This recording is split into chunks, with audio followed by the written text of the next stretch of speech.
সুপ্রিয় দর্শক, আসসালামু আলাইকুম।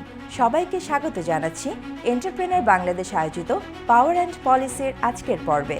সাথে থাকছি আমি Tanzia Azmi Bonny. Power and policy দুটো ওয়ার্ড, একটা আরেকটার সম্পূরক। আজ আমাদের মাঝে অতিথি হিসেবে উপস্থিত আছেন এমনই একজন ব্যক্তিত্ব যিনি এই দুটো ওয়ার্ডকেই কমপ্লিমেন্ট করছেন।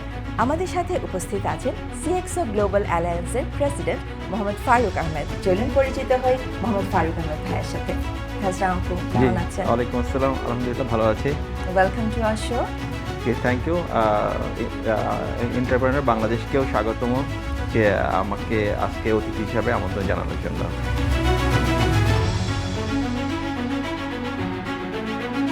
ভাইয়া, আড্ডার শুরুতেই আমরা একদম আপনার শৈশবের সম্পর্কে একটু জানতে চাই আপনার দর্শকদের জন্য। ওকে, ধন্যবাদ। ছোটোবেলা আসলে সবার ছোটোবেলা যেভাবে কাটছে আমারটাও ঠিক ওইভাবেই কাটছে, কিন্তু এখনকার যে বাচ্চাগুলো বড় হচ্ছে ঠিক আমাদের কিন্তু তাকে উল্টাভাবে আমাদের শৈশবটা কাটছে। কারণ এখন যেমন আমার বাচ্চাকে ওর মা এখনই বাইরে দিতে চায় না, পাশের বাসায় যাইতে গেলেই তার অনেক ধরনের নিষেধাজ্ঞা থাকে, কিন্তু আমার সময় সেটা একেবারে পুরো উল্টা।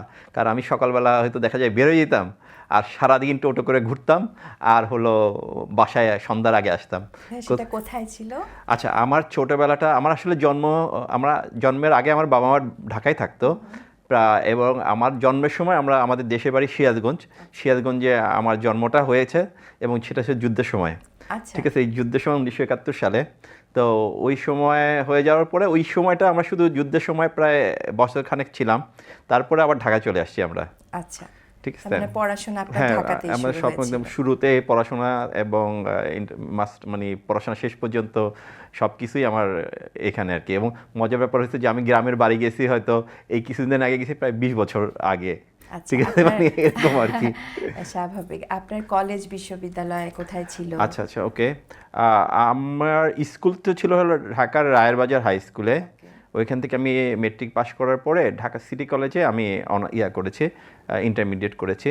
ইন্টারমিডিয়েট করার পরে তখন যেটা হয়েছিল যে আমি আসলে ফিজিক্স পড়ার জন্য, কারণ তখন হলো যে বিজ্ঞানী হব, মানে আমরা যখন ছিল তখন হলো যে আমরা কয়েকটা ফ্রেন্ড ছিলাম, তো তারা হলো মানে সায়েন্সের প্রতি এত আকর্ষণ ছিল যে আমরা ফিজিক্স ছাড়া অন্য জায়গায় আর মানে পড়বো না।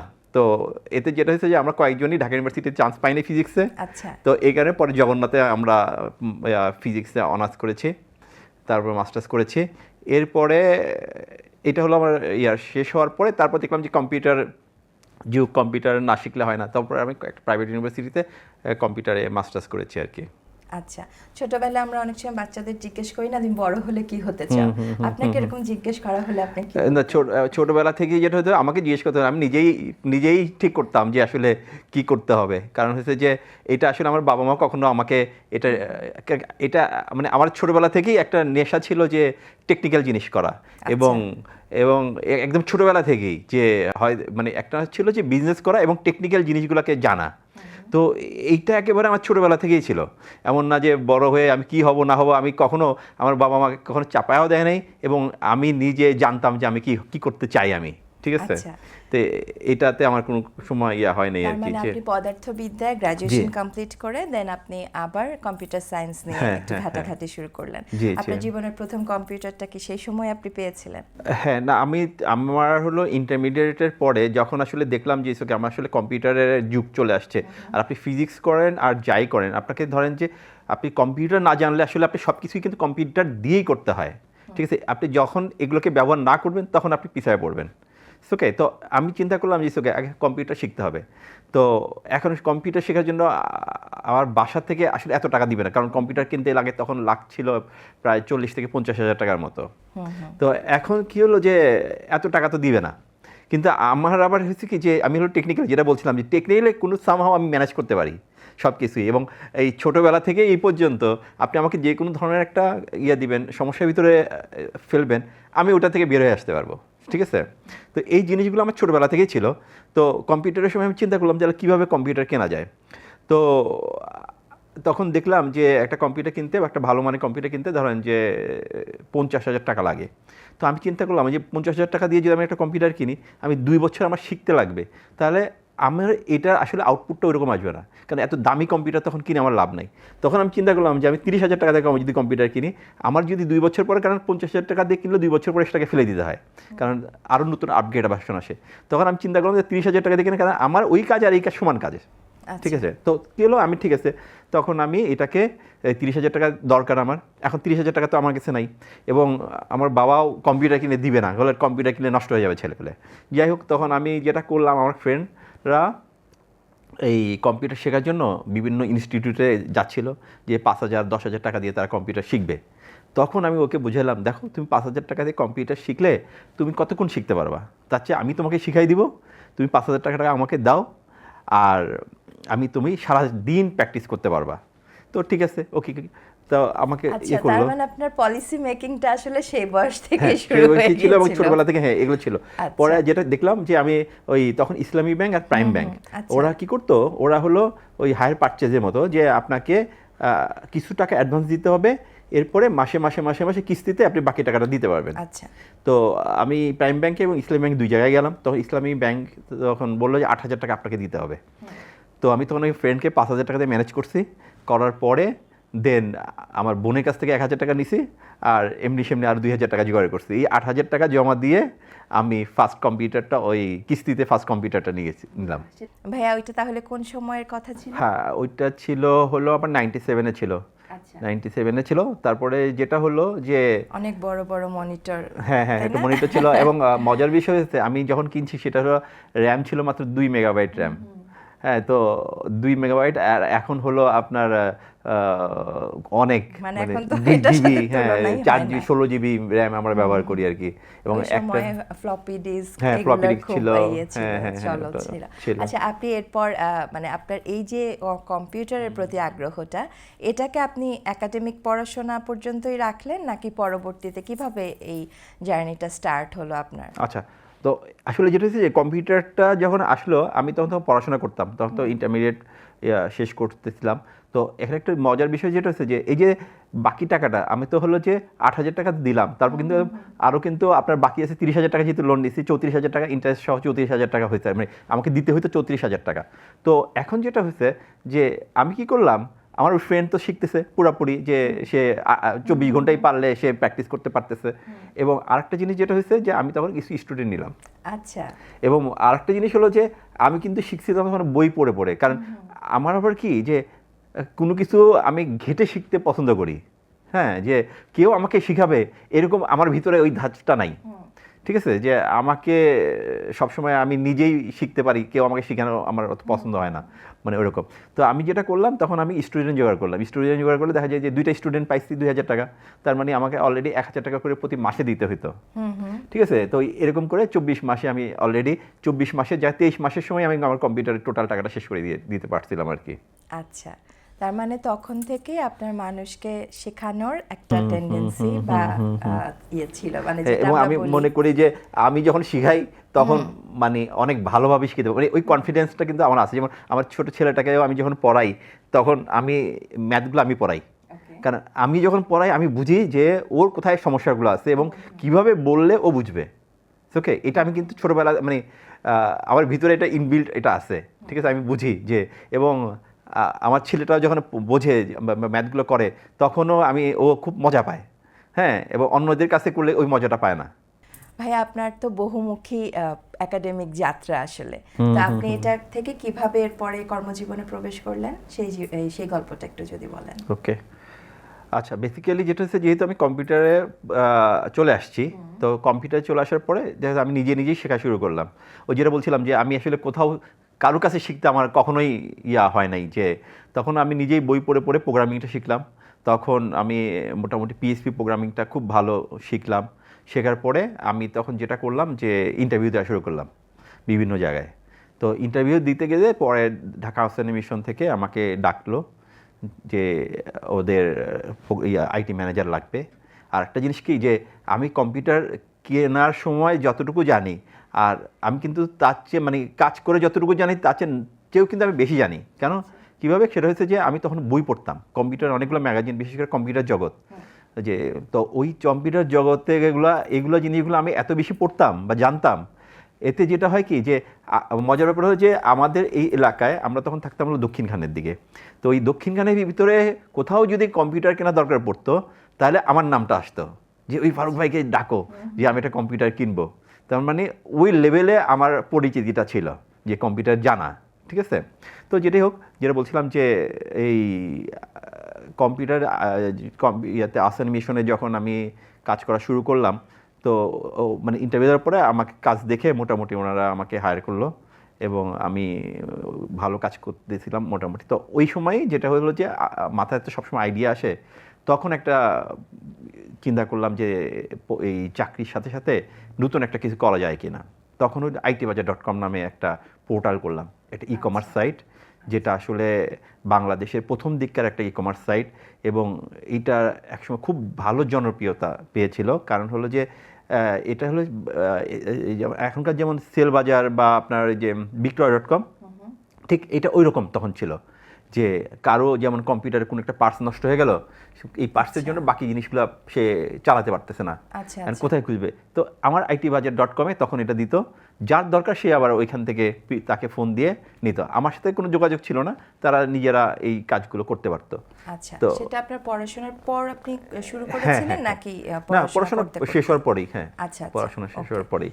আমি যতদূর জেনেছি আপনি সাংবাদিকতার সাথেও রিলেটেড ছিলেন, সেটা কি একটু বলতে চান? আচ্ছা, হ্যাঁ, সাংবাদিকতার সাথে একেবারে যে ফুললি রিলেটেড ছিলাম তা না। আমি এই ইত্তেফাকে যে আইটি পেজটা হতো, এখন তো সব পেপারে আইটি একটা পেজ থাকে, তো আমরা যেটা করতাম প্রথম আইটি পেজটা আমরা শুরু করেছিলাম।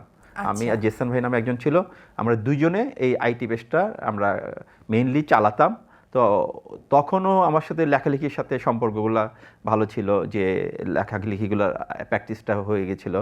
এবং আমরা যেটা করতাম সেটা হলো যে সবার কাছ থেকে লেখা নিতাম, লেখা নিয়ে কোন লেখাটা ছাপা হবে না হবে সেগুলো আমরা এডিট করে আমরা পেস্টে মানে দিতাম, তখন ওরা এটা ছাপাতো আর কি। তো ওইখানেও আমি প্রায় 2 বছরের মতো ওইখানে কাজ করেছি আর কি, এই লেখালেখির সাথে ছিলাম আর কি, বা বিভিন্ন ধরনের সাক্ষাৎকারগুলো নেওয়া, কোনটা ছাপা হবে কোনটা ছাপা হবে না এগুলো নিয়ে কাজ করেছিলাম আর কি। আচ্ছা, আর আইটি বাজার কি ততদিন চলছিল বা নাকি এটার অপারেশনস আপনি বন্ধ না, রেখেছিলেন? তখন ছিল আইটি বাজার চলছে, অনেক দিন চলছে। তো আইটি বাজারে যেটা হয়েছে কি, মানে মজার বিষয় হয়েছে, দুইটা একসাথে হয়েছে। সেটা হলো যে আইটি বাজার আর আমার ইত্তেফাকের যে জবটা একসাথে হয়েছে।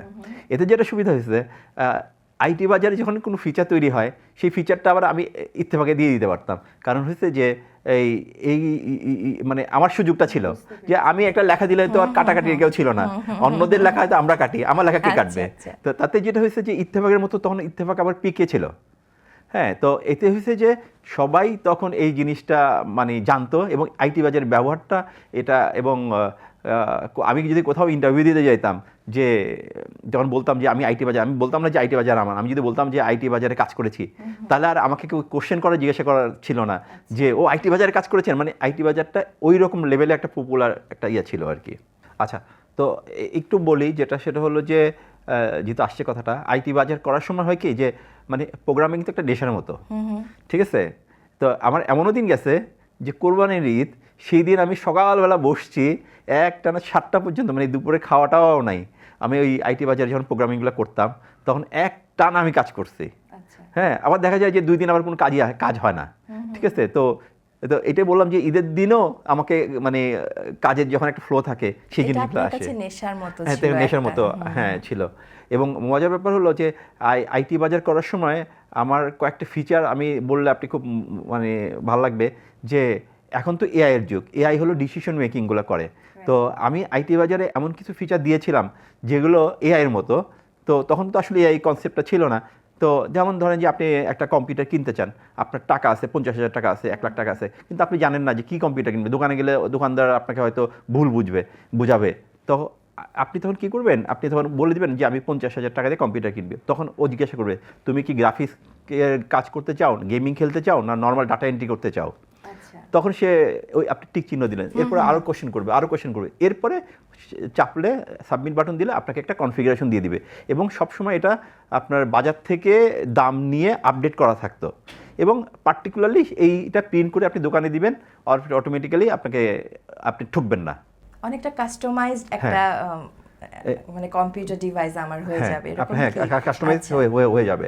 অথবা আপনি অন্যভাবে করতে পারেন, যে আমি গেম খেলবো, এইভাবে কোশ্চেন করতে পারেন, তারপরে এত র্যাম লাগবে, এতটুকু ইয়া লাগবে, তখন ও সে আপনাকে অটোমেটিক্যালি একটা বলে দিবে solution দিয়ে হ্যাঁ, দিবে। যে তোমার এত টাকা বাজেট লাগবে, এবং এটা প্রিন্ট করে নিয়ে গেল, তুমি তাহলে একদম সঠিক দামে তুমি কিনতে পারবা। বাহ, ইন্টারেস্টিং। তো এগুলো কি আসলে আপনার ওই আগের যে কম্পিউটার শিখা, আপনার গ্র্যাজুয়েশন, আপনি অনেক আপনার বন্ধু বান্ধব এলাকার মানুষকে ডিল করেছেন, নিশ্চয়ই তাদের এই আইডিয়াগুলাই হেল্প করেছে আপনাকে গ্রো হ্যাঁ, করতে।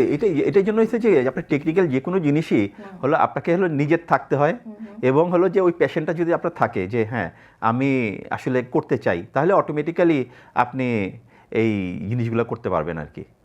আচ্ছা, আপনি 2004 সালে ই কমার্স শুরু করেছিলেন আইটি বাজার দিয়ে, আর এখন 2025 সালে আপনি কি কি পার্থক্য দেখতে পান, এবং এখন আসলে ই কমার্সটা কত দূর এগিয়েছে বা কত দূর যাবে বলে আপনার মনে হয়?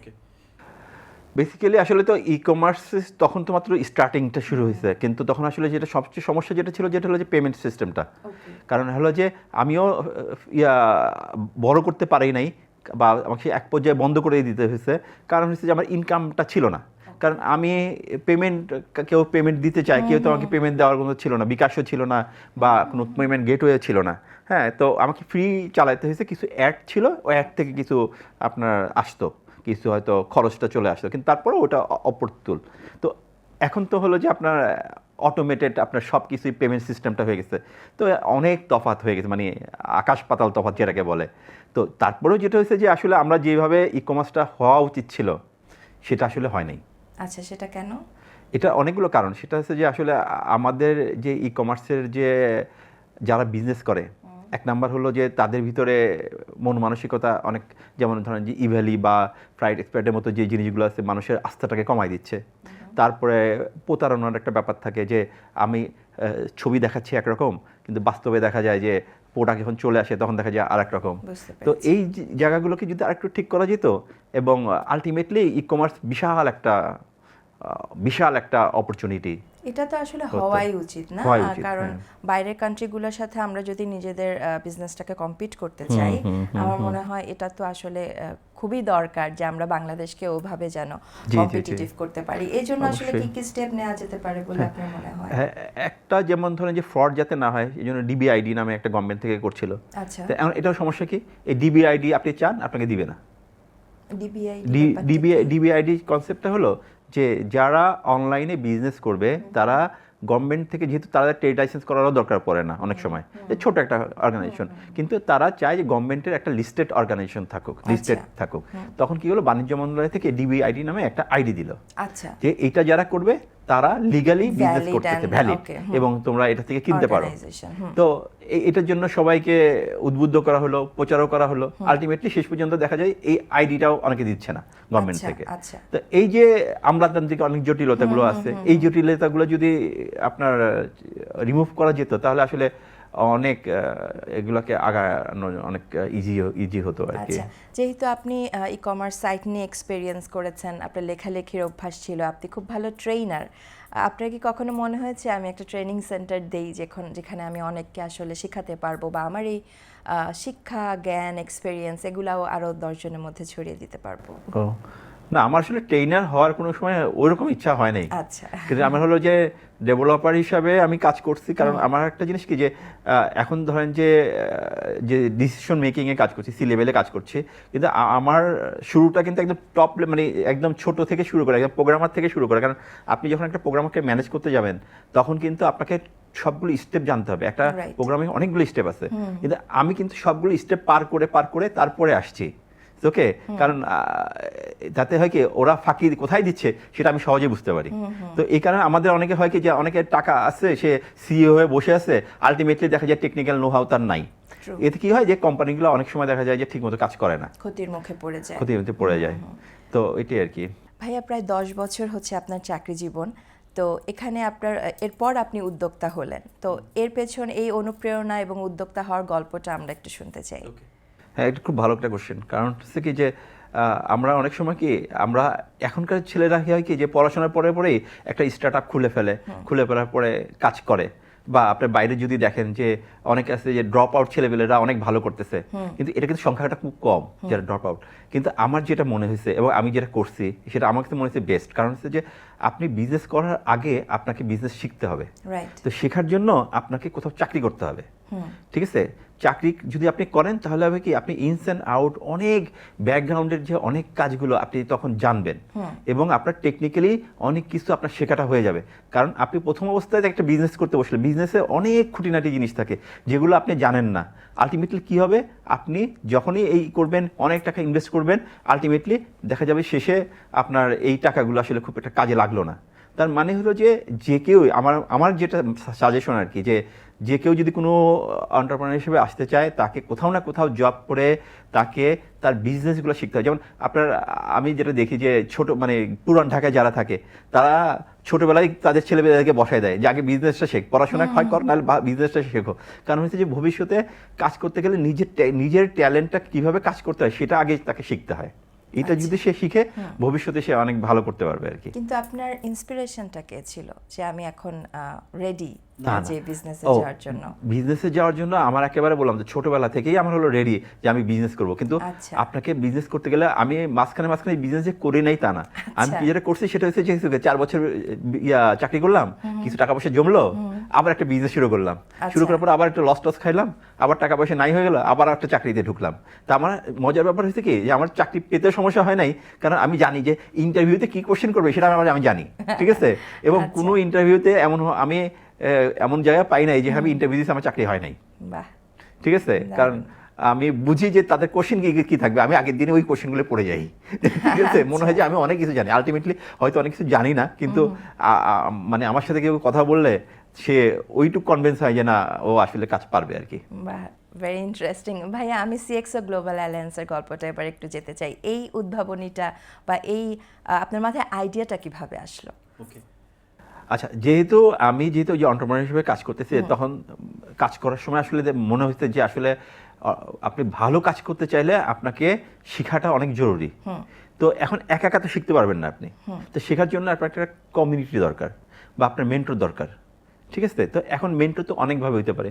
আপনি ইউটিউব দেখে মেন্টর হইতে পারেন, আপনি বই পড়ে হইতে পারেন, কিন্তু প্র্যাকটিক্যালি যদি আপনি শেখেন তাহলে হলো সবচেয়ে ভালো, ঠিক আছে? তো আমি সবসময় যেটা চিন্তা করছি যে আমি নিজে একা বড় হব না, আমি চাই যে আমার কমিউনিটিতে যারা থাকুক তারাও বড় হোক। তো এখন এই তারা বড় হওয়ার জন্য সবসময় আমার চিন্তা হচ্ছে যে না, কোলাবোরেশন করা দরকার। তো এই সিএক্সও গ্লোবাল অ্যালায়েন্সের আগে আমি যেটা করছিলাম সেটা হচ্ছে যে এসএমই সেন্টার নামে একটা কনসেপ্ট নিয়ে কাজ করতেছিলাম, যে এখানে বাংলাদেশে আপনি জানেন কিনা যে 85 লাখ এসএমই আছে। তার মানে সংখ্যাটা কিন্তু অনেক। তো আমি চিন্তা করলাম এত এসএমই, তার মানে যদি তাদের কাছ থেকে যদি আমি 5,000 টাকা করে চাঁদা নিতে পারি তাতে দেখা যায় যে তাহলে অনেক সংখ্যাটা, যদি আমার 10,000 হয় তাও অনেক। তাতে কি হয়, তারাও একটা সুযোগ সুবিধা পেলো।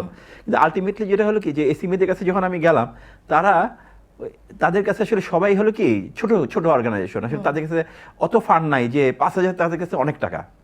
তো এখন আমি কাউকে পাইনি কিন্তু তখন। তো আলটিমেটলি অফ করে বসেছিলাম, 1 বছরের মতো বসেছিলাম। তারপরে যেটা হলো যে হঠাৎ ঢাকা ইউনিভার্সিটি থেকে একটা আইবিএ থেকে একটা কোর্স করাচ্ছিল সিএক্সও কনক্লেভ নামে। হ্যাঁ, তো এটা হলো গভর্নমেন্টের একটা ফান্ডের প্রজেক্ট ছিল। তো আমি আবার কোর্সটাতে আমি চান্স পাইলাম যখন, তখন আমি দেখলাম যে সিএক্সও লেভেলটা আসলে আমার যে টার্গেট গ্রুপটা ছিল যে এসএমই, এটা আসলে আমার কাজ করবে না।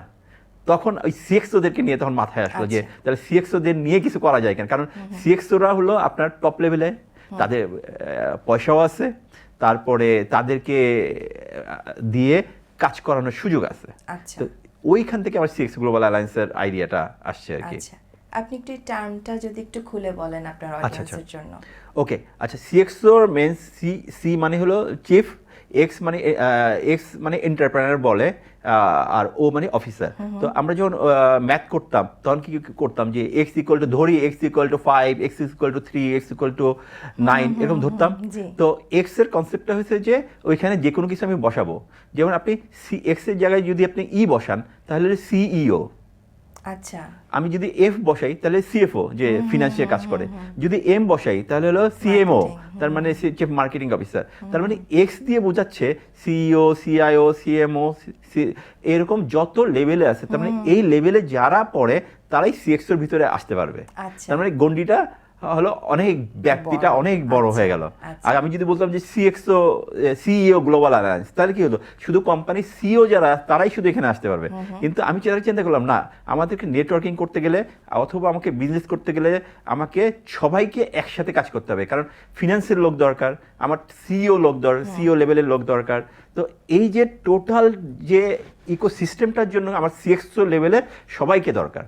এই জন্য তখন সিএক্সও দিয়ে, আর সিএক্সও দিয়েছে মানে আরেকটা কারণ হচ্ছে যে আমি ট্রেনিংটা যখন করছি ওটাও সিএক্সওই ছিল। হ্যাঁ, তো এই কারণে ওই সিএক্সও নামটা চুজ করার ব্যাপারে তখন এটা তো নরমাল পিপল আসলে হঠাৎ শুনলে বুঝবে না যে এটার পেছনে আসলে অনেক স্টোরি আছে। আপনি কেমন রেসপন্স পাচ্ছেন? হ্যাঁ, আলহামদুলিল্লাহ, রেসপন্স তো খুবই ভালো। কারণ হচ্ছে যে আরেকটা জিনিস কি, যে আমি নিজেও যেটা আশা করি নাই, যে প্রথম অবস্থায় আমি সিএক্সও গ্লোবাল অ্যালায়েন্সটা যখন আমি রান করলাম, শুরু করলাম, তখন আমি শুধুমাত্র একটা লিফলেট তৈরি করছি, 5 পাতা 6 পাতার একটা পিডিএফ ফাইল, এবং আমার যে গ্রুপগুলো আছে, পরিচিত গ্রুপগুলো আছে, সবাইকে আমি দিয়েছি যে এরকম একটা কনসেপ্ট নিয়ে কাজ করতে যাচ্ছি, আপনারা কি বলেন। তো আলটিমেটলি আমার 1.5 মাসের ভিতরে, 1 থেকে 1.5 মাসের ভিতরে প্রায় 120 জন মেম্বার হয়ে গেল। ওকে, যারা আমাকে চেনেও না, শুধুমাত্র এই কনসেপ্টের উপর বেস করে, এবং আমরা একদম টাকা একদমও কম নিচ্ছি না, খুব বেশিও নিচ্ছি তা না। তখন আমাদের হলো যে মাত্র 15,000 টাকা করে ছিল। এই 15,000 টাকাও কিন্তু অনেক টাকা, মানে কিছু কিছু ক্ষেত্রে। তো মানুষকে চেনে না, তারপরেও 15,000 টাকা করে ব্যাংকে দিয়ে দিচ্ছে। হ্যাঁ, তো আলটিমেটলি তখন 1 মাস 1.5 মাসের ভিতরে আমার প্রায় 120 জন হয়ে গেছে আর কি।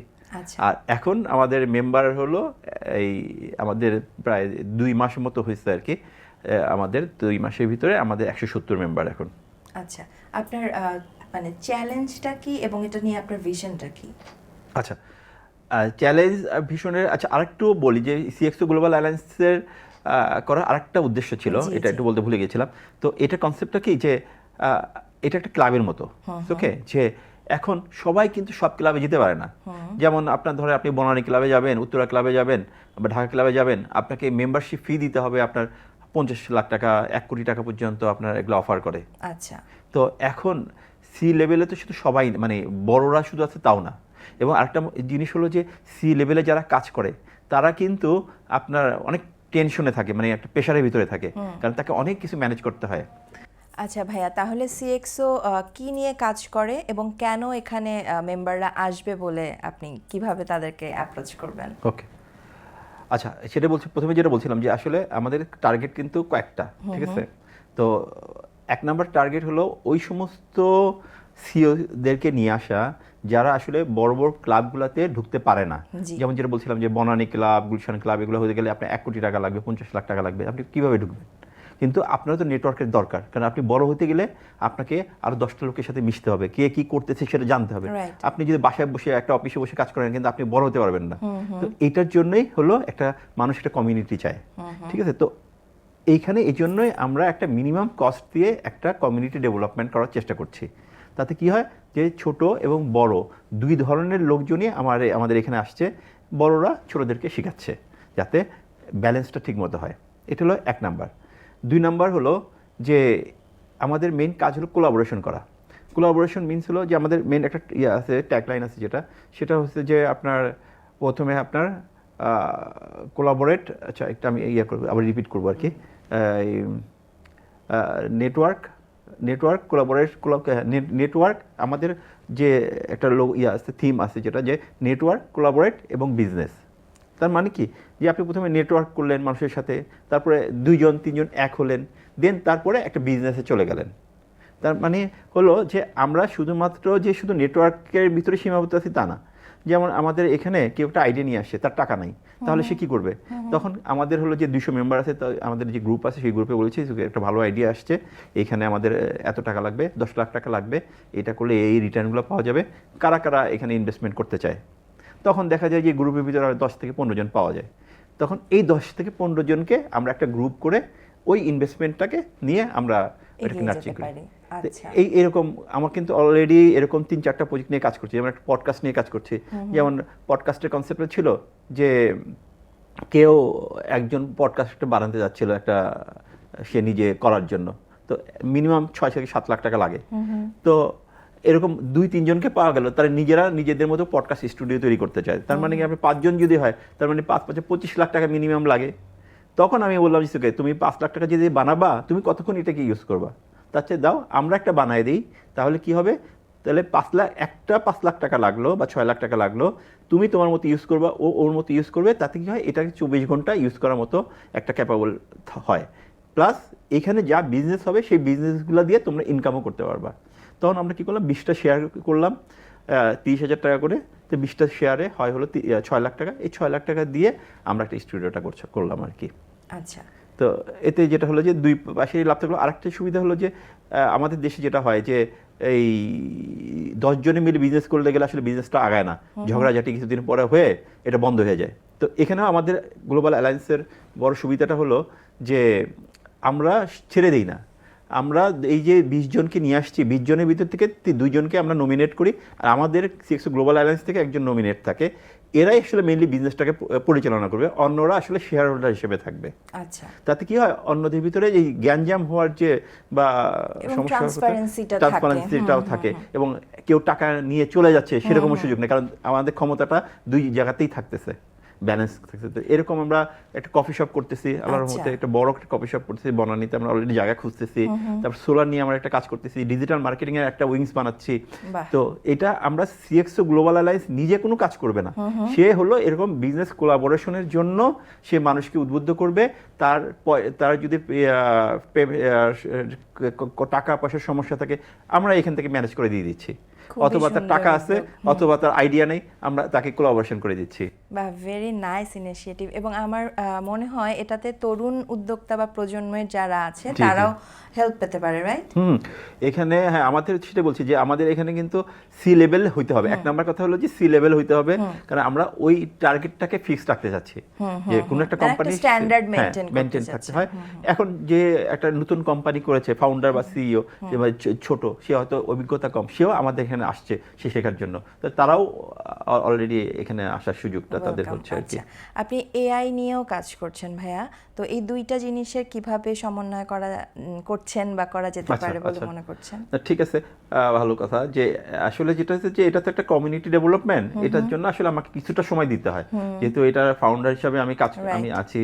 তো কারণ হলো যে আসলে সবাই তো আসলে কাজ করে না, ঠিক আছে, মানে এখানে এসে আমি আরো বুঝছি যে পুরো পাঞ্জেরির জায়গাটাই আপনি একাই আর কি। একা, এই জন্য আমি যেটা সবসময় যেটা চিন্তা করি যে আমি হয়তো সবসময় থাকবো না, এই জন্য আমার নিচে যে হবে হ্যাঁ হওয়ার জন্য, সেটা আমি সবসময়ই চেষ্টা করি যাতে অন্য কেউ এটাকে নিতে পারে, তাকে গড়ে তোলা, এটাও আমি কিন্তু চেষ্টা করি, এবং দেখি যে কোন ছেলেটাকে পিক করলে আমার জায়গাটায় আসতে পারে। সেজন্য আমি তখন বলেছিলাম যে কোনো ট্রেনিং সেন্টার করার আপনার ইচ্ছা আছে না, কিনা। ওটা কিন্তু ট্রেনিং সেন্টার দেওয়া হয় না, এটা হয় কি যে আপনি তার বিহেভিয়ার, তার কনসেপ্ট, তার কথা বলা স্টাইল দেখে আপনি তাকে বুঝতে পারবেন। হ্যাঁ, আমি যখন কোনো ছেলেকে ইন্টারভিউ নেই, তার কিন্তু 2-3টা কথা বললে বোঝা যায় তার ভিতরে কি আছে। আচ্ছা, ঠিক আছে, এই জন্য আপনি অনেকক্ষণ কথা বললে আসলে জিনিসটা করা যায় না আর কি। ঠিক আছে, এআই এর কথাটা শুনছিলাম। আর এআই যেটা হচ্ছে, তো এটা হলো যে আমার একটা পার্ট, এটা আমার প্যাশনের একটা জায়গা, ভালো লাগার একটা জায়গা, সেই জন্য এখানে আমি অনেকটা সময় দিই। মানে একটা বিকালের দিকে সময়টা দিই, আর সকালের দিকে আমি আমাদের অফিসে থাকি। তো আমরা এআই নিয়ে অনেক দিন ধরেই কাজ করছি। বেসিক্যালি আমরা এআই এর এজেন্টিক এআই এর পোর্শনটাকে নিয়ে কাজ করছি। তো এজেন্টিক এআই সম্পর্কে একটু রাফলি যদি বলি, তাহলে আপনি একটু আইডিয়া পাবেন। কনসেপচুয়ালি এআই হলো এখনকার তো জেনারেটিভ, আমরা যে ব্যবহার করছি সেটা হলো যে জেনারেটিভ এআই। জেনারেটিভ এর কনসেপ্ট হলো যে আমি যে কোশ্চেনগুলো তাকে করব, সেই কোশ্চেনের উত্তরগুলো দিবে, ঠিক আছে। কিন্তু এজেন্টিক এআই একটু অ্যাডভান্স টাইপের। আচ্ছা, তো কীরকম, যে সে কিছু কাজও করে ফেলে। তো কীরকম কাজ করে ফেলে, আমি আমাদের একটা প্রজেক্ট সম্পর্কে আপনাকে আইডিয়া দিলে আপনি বুঝতে পারবেন। যে আমরা ফার্স্ট একটা প্রজেক্ট তৈরি করলাম, সেটা হলো যে আপনার ইন্টারভিউ প্রসেসটাকে অটোমেটেড করা। আচ্ছা, ঠিক আছে। তো ইন্টারভিউ প্রসেসটাকে অটোমেটেড করার জন্য আমরা নর্মালি কী করি, ছেলেদেরকে পাঠাই একটা নোটিশ, তারপরে ওরা এখানে অ্যাপ্লাই করে, দেন একদিন ডাকি, ওয়ান বাই ওয়ান ইন্টারভিউ নেই, বিভিন্ন ধরনের কোশ্চেন করে তারপরে সিলেকশনে যাই, তারপরে হয়তো অনেকটা সময়েরও ব্যাপার। তো এজেন্টিক এআই তখন কি করতেছে, আপনার অটোমেটেড এই টোটাল কাজটাকে সে নিজে করে দিবে, একটা রোবটের মতো সে নিজে করে দিবে। কীভাবে করবে, আমরা একটা পোর্টাল তখন বানাই, একটা পোর্টাল, এবং আমরা সার্কুলার দিই যে আগামী সপ্তাহে 7টা থেকে 8টার ভিতরে যারা যারা ইন্টারভিউ দিতে চায় তারা এইখানে লগ ইন করে তার সিবিটা দিবে। ওকে, তখন সে কী করলো, সে ঢুকে তার নাম আর সিবিটা দেওয়ার পরে প্রত্যেকেই এইভাবে করতেছে। এজেন্টিক এআই তখন কী করতেছে, তার সিবিটা পড়তেছে, এবং তার আগে আমরা যেভাবে করে ফেলি যে কোন পদের জন্য তার ক্রাইটেরিয়া কী থাকবে এগুলো আগে দিয়ে দেওয়া থাকে। তো দিয়ে দেওয়ার পরে সে তখন কি করে, সে তখন এই সিবিটা সে পড়ে, এজেন্টিক এআই সিবি এটা পড়ে। এজেন্টিক এআই মানে এটা জেনারেটিভ এর একটা আপগ্রেড ভার্সন যেটাকে বলে। তো সে সেটা পড়ার পরে সে বোঝে যে এই সিবিটার কতটুকু স্ট্যান্ডার্ড, আমার যে জব রিকোয়ারমেন্টস আছে তার সাথে কতটুকু মেলে। সে তখন ওইটা মেলায় একটা মার্ক করার পরে সে তখন চিন্তা করে এ হয়তো সিবিতে অনেক কিছু লেখে নাই কিন্তু সে হয়তো জানে। তখন জেনারেটিভ তখন ওই আমার এজেন্টিক এআই ওকে কোশ্চেন করা শুরু করে, যে মানে চ্যাটের মতো, যে তুমি তো এটা লিখছো, তুমি কি এটা জানো কি না। সে তখন লেখে হ্যাঁ আমি তো এটা জানি, অথচ সিবিতে সে লেখে নাই। এরপরে এরকম কোশ্চেন করে তাকে আরেকটা মার্ক করে যে না, সে সিবিতে হয়তো লেখে নাই কিন্তু সে জানে। আচ্ছা, জেনে তারপরে সে তাকে একটা মার্ক করে যে সে 50-এর উপর পাইলো বা 80-90-100 পেলো। তারপরে সে কী করে, যারা একটা মার্ক দিয়ে রাখবে, যারা 60-এর উপর পাবে বা 50-এর উপর পাবে, একটা থ্রেশহোল্ড দিয়ে দেওয়া থাকবে। এই যে চলে তারা যারা বেশি পাবে তাদেরকে তখন নেক্সট ইন্টারভিউতে তাকে কল করে অটোমেটিক্যালি সেই বলে যে তুমি অটোমেটিক্যালি ফার্স্ট ফেজের শেষ করেছো, সেকেন্ড ইন্টারভিউর জন্য রেডি হও। আচ্ছা, ওকে, সাথেই তখন সে কী করবে, তাকে টেকনিক্যাল কোশ্চেন জিজ্ঞাসা করা শুরু করে, এবং সে কী করে টেকনিক্যাল জিনিস দুই জায়গা থেকে সে শুরু করতে পারে। একটা হলো যে আমরা গুগল শিটের ভিতরে অনেক কোশ্চেন দিয়ে রাখতে পারি, হয়তো 200 কোশ্চেন দিয়ে রাখলাম। সে কী করে, ওই 200 কোশ্চেন থেকেও কোশ্চেন করে, আবার সে ইন্টারনেট থেকে সার্চ করে এনেও ওই রিলেটেড কোশ্চেন তাকে করে, মানে সে নিজেই করে কিন্তু। সে করার পরে তারপরে কি করলো, ওইখান থেকে সে কোশ্চেনের উত্তর কতটুকু পারলো, এবং সে প্রথমে ছোট ছোট কোশ্চেন করা শুরু করে যে সে পারে কিনা, তারপরে ধীরে ধীরে কঠিনের দিকে যায়।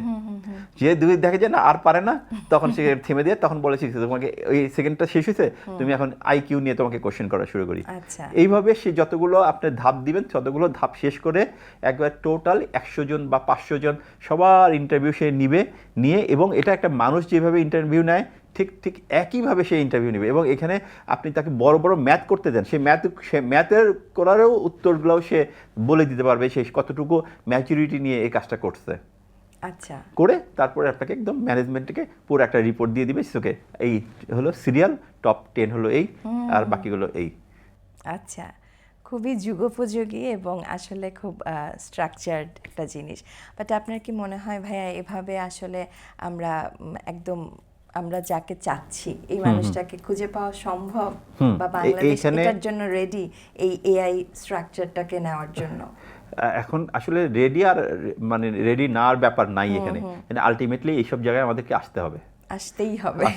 হ্যাঁ, এখন আমি রেডি না হলেও আসলে কিছু করার নাই, কারণ হচ্ছে যে আমি যেমন ধরেন বিডি জবসে যখন অ্যাড দিতাম দেখা যায় 800 সিভি পর্যন্ত জমা পড়ছে, আমি আলটিমেটলি দেখা যায় ভালো ছেলেগুলোও নষ্ট হয়ে, মানে আমি হয়তো মিস করে যাচ্ছি, কিন্তু এখানে কিন্তু সেখানে এই জিনিসটা হচ্ছে না। এখানে প্রত্যেকটা ছেলের একেবারে স্পেসিফিক্যালি কোশ্চেন করে তার মেন্টালিটি বা মেরিটটাকে সে বের করে ফেলতে পারতেছে, যেটা আসলে সাধারণ মানুষের পক্ষে সম্ভব না। আচ্ছা, ঠিক আছে, এবং এরকম আরও অনেক উদাহরণ আছে, আমরা এরকম অনেকগুলো প্রজেক্ট করছি যেগুলো আসলে মানে খুবই কাজের আর কি। আচ্ছা, তাহলে এআই তো আমাদের অনেকটা কাজ কমিয়ে দিচ্ছে, অনেক সময় বাঁচিয়ে দিচ্ছে, কিন্তু এইচআর এর কাজটা কি তাহলে অনেকটা হুমকির মুখে পড়ে যাচ্ছে, বা তারা কি ভয় পাবে যে আমাদের চাকরি তাহলে থাকবে কি থাকবে না? এআই আসলে এমনভাবে আসছে, এটা একটা ভালো থ্রেট। সেটা হলো যে আপনার পৃথিবীর সব কোম্পানি আপনার প্রায় 10-20% অলরেডি ছাঁটাই করা শুরু করছে। কারণ কাদের ছাঁটাই করে? যারা আসলে মানে ভালো না, মানে যারা আসলে এটা কি বলে যে মানে বিলো এভারেজ যারা, হ্যাঁ, কিন্তু আপনি যদি এভারেজ হন তাহলে আরও বেশি লোক লাগবে। নট যে এআই একদিকে লোক ছাঁটাই করছে, কিন্তু আরও লোক কিন্তু লাগতেছে। কারণ আপনি যখন এআই দিয়ে একটা ইন্টারভিউয়ের কাজটা করে ফেললেন, তার মানে কি আপনার কতগুলো ম্যান পাওয়ারের লোক কাজ দাঁড়ালো, তার মানে কি আপনি এই কাজটা অন্য জায়গায় দিতে পারতেছেন। তার মানে কি আপনার অফিসের প্রোডাক্টিভিটি কিন্তু আরও অনেক বাড়লো। ওকে, ঠিক আছে, তার মানে এআই আমার জব কাট করতেছে, ঠিক আছে, কাদের জব কাট করতেছে, যারা বিলো এভারেজ আছে তাদের জব কাট করতেছে, কিন্তু এই জন্যই আপনাকে প্রস্তুত হইতে হবে, না আপনাকে কোয়ালিটি সম্পন্ন হইতে হবে, এবং কোয়ালিটি সম্পন্ন হইলে আপনার জব আরও সিকিউরড হলো। কারণ আপনি যখন এআই আপনি জানবেন না, তাহলে আপনাকে তো নিবে না, আপনাকে জানতে হবে, আপনাকে নিজের কোয়ালিটিটা নিজেকেই ইয়ে করলে আপনি আরও ক্যাপাবল হলেন আপনি চাকরিতে যাওয়ার জন্য। কারণ এখন ম্যানেজমেন্ট সবসময়ই চায় যে, কারণ আগে যে কাজ করতে লাগতো আপনার ধরেন যে 4 মাস, ঠিক এই 1 বছর আগে সেই কাজটা আপনার 1 মাসে করা যেত, আর এখন এসে সেটা আপনার 3 দিনে করা যায়, সেই একই কাজ। তো এখন তার মানে কি আপনি আগে যে কাজটা, যে আগে 10টা প্রজেক্ট কাজ করতেন, এখন আপনি 20টা প্রজেক্টে কাজ করতে পারবেন। তার মানে কি আপনার রেভিনিউ কিন্তু আরও বাড়লো, ঠিক আছে।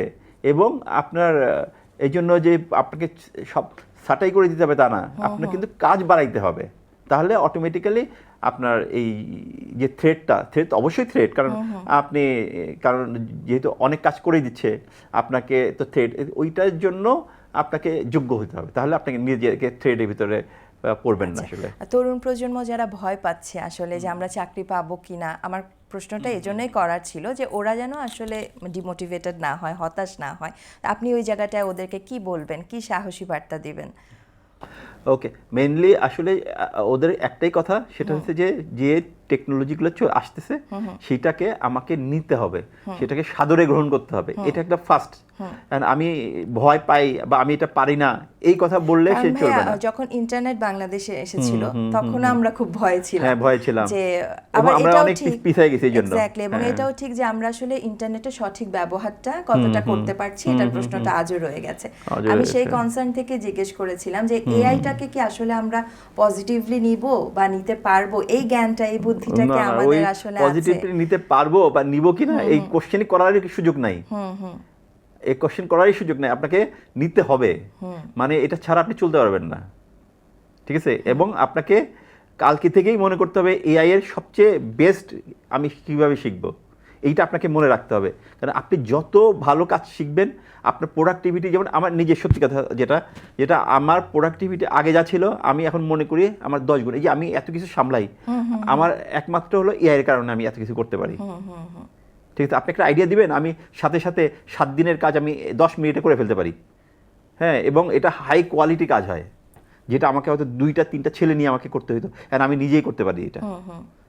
ঠিক আছে, এই জন্য আপনাকে নিজেকে সবসময় চিন্তা করতে হবে যে না, এটাকে আমাকে শিখতে হবে এবং বেস্টটা শিখতে হবে, তাহলে আপনি অটোমেটিক্যালি আপনি চাকরির জন্য নিজেই যোগ্য হয়ে যাবেন। আচ্ছা, যারা মাত্র গ্র্যাজুয়েশন শেষ করে হয়তো কর্পোরেট লেভেলে ঢুকবে বা ঢুকছে, নিজেদের প্রিপারেশন নিচ্ছে, ওদেরকে আপনি কি বলবেন যে কিভাবে ওরা নিজেদেরকে আগামী স্ট্রাগলটার জন্য প্রিপেয়ার করবে?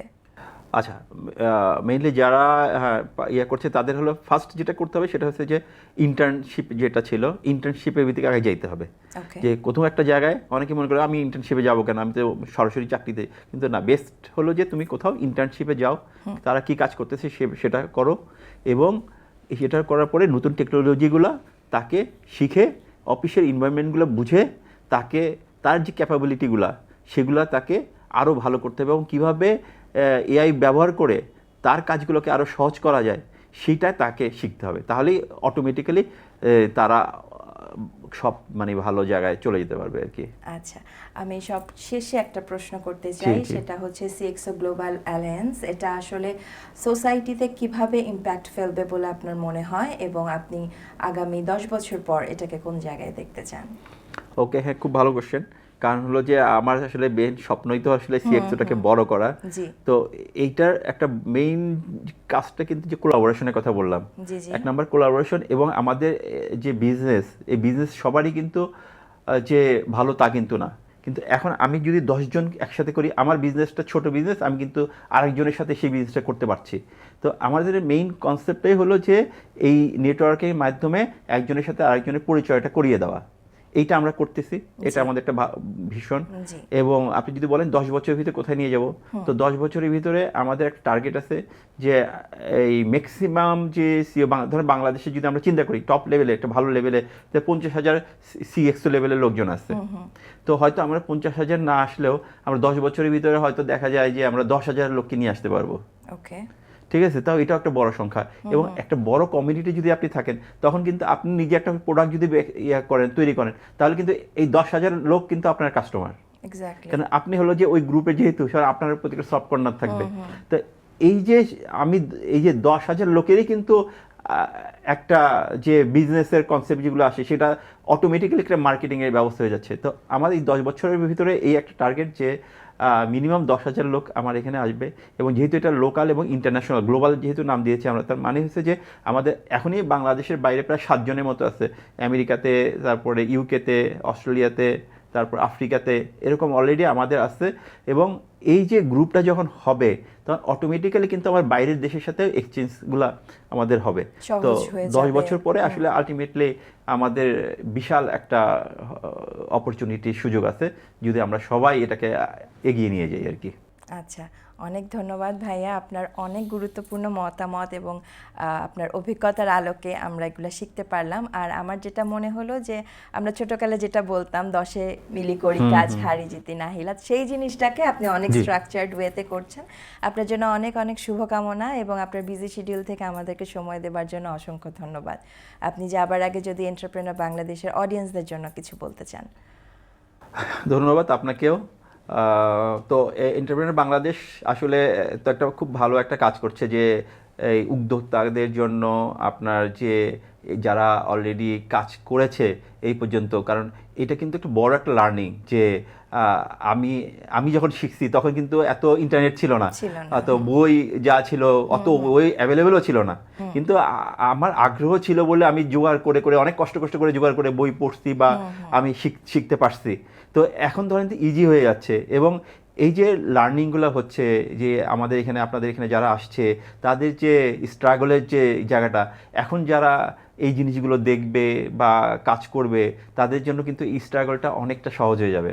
তো এটা সবারই এই জন্য আমার মনে হয় যে এন্টারপ্রেনার বাংলাদেশে যারা আছেন বা যারা এগুলো দেখবেন তাদের আসলে এখান থেকে অনেক কিছু শেখার আছে আর জি কি। ভাই, আমাদের চেষ্টা ওইটাই থাকে যে আপনাদের স্ট্রাগল বা আপনাদের জীবনের গল্প, আপনাদের সফলতার গল্পগুলো যেন আরও 10 জন মানুষকে ইন্সপায়ার করে। সেই চেষ্টা থেকেই আমরা এন্টারপ্রেনার বাংলাদেশে আজ পাওয়ার অ্যান্ড পলিসির এই শোর প্রায় শেষ পর্যায়ে চলে এসেছি। দর্শক, আগামী পর্বে আবারও আপনাদের সাথে দেখা হবে নতুন কোনো অতিথিকে নিয়ে, নতুন কোনো স্বপ্নের গল্প শুনতে। তবে যাবার আগে মনে করিয়ে দিতে চাই, আমাদের ফেসবুক পেজটিতে লাইক দিতে কিন্তু ভুলবেন না এবং আমাদের ইউটিউব চ্যানেলটিতে সাবস্ক্রাইব করে আমাদের সাথে থাকবেন। আমি তানজিয়া আজমি বন্নি আজ এখান থেকে এখন বিদায় নিচ্ছি। পরবর্তী পর্বে আবার দেখা হবে। সবাই ভালো থাকবেন, সুস্থ থাকবেন। অনেক ধন্যবাদ সবাইকে।